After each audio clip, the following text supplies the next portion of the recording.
आज हम लोग श्रीमद् गर्ग संहिता के गोलोक खंड के 5वें अध्याय के 8वें श्लोक से प्रारंभ करेंगे।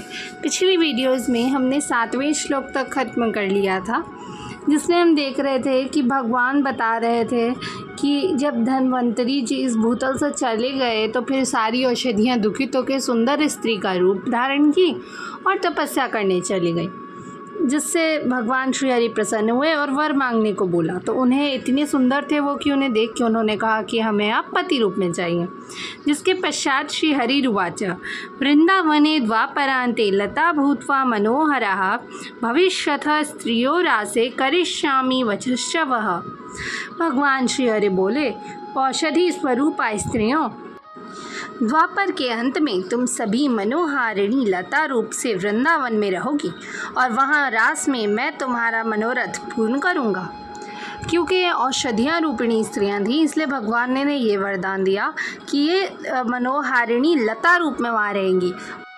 वृंदावन में होने वाली हर लीला को वहाँ के पेड़ों ने, पशुओं ने और लताओं ने अवश्य ही देखा है, तो वो वहाँ पे लताओं रूप से रह सकती थी। जिसके पश्चात श्री भगवान वाच भक्ति भाव समायुक्ता भूरि भाग्या वरांगना लता गोप्यो भविष्यन्ति वृंदारण्ये पितामह जालंधर्यश्च यानार्यो वीक्ष्य वृंदापतिं हरिम उचुर्वायं हरि साक्षात् दस्माकं तु वरो भवेत् आकाश वागभूतासां भजताशु रमापतिं यथा वृंदा तथा यूयं वृंदारण्ये भविष्यथ।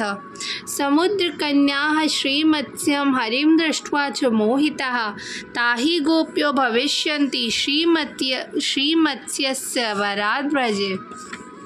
श्री भगवान कहते हैं, ब्राह्मण भक्तिभाव से परिपूर्ण वे बड़भागिनी वरांगनाएं वृंदावन में लता गोपी होंगी।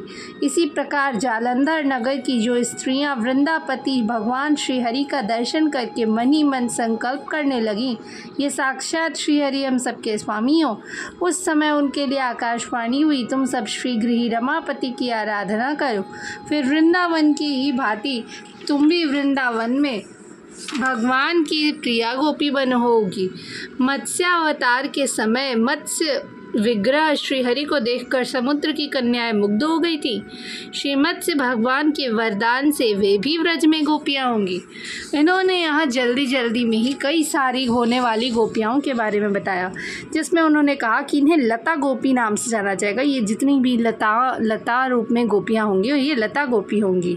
उसके बाद उन्होंने कहा कि जालंधर के नगर में जो स्त्रियाँ थीं वृंदापति भगवान श्री हरि को देखकर वो भी मन ही मन संकल्प कर लीं, तो आकाशवाणी हुई कि तुम्हें भी जानने को मिलेगा।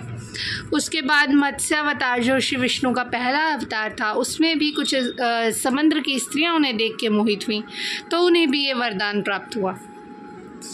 जिसके पश्चात आसीद राजा पृथु साक्षान् ममांश्च विक्रमः जित्वा शत्रु नृप श्रेष्ठो धराम कामान दुदोहः बर्हिष्मति भवास्तत्र पृथुं दृष्ट्वा पुरस्त्रियः अत्रेः समीपमागत्य ता उचुर्मोहविवलः अयं तु राजेन्द्रः पृथुल विक्रमः कथं वरो भवेन्नो वै तद्वद त्वं महामुने।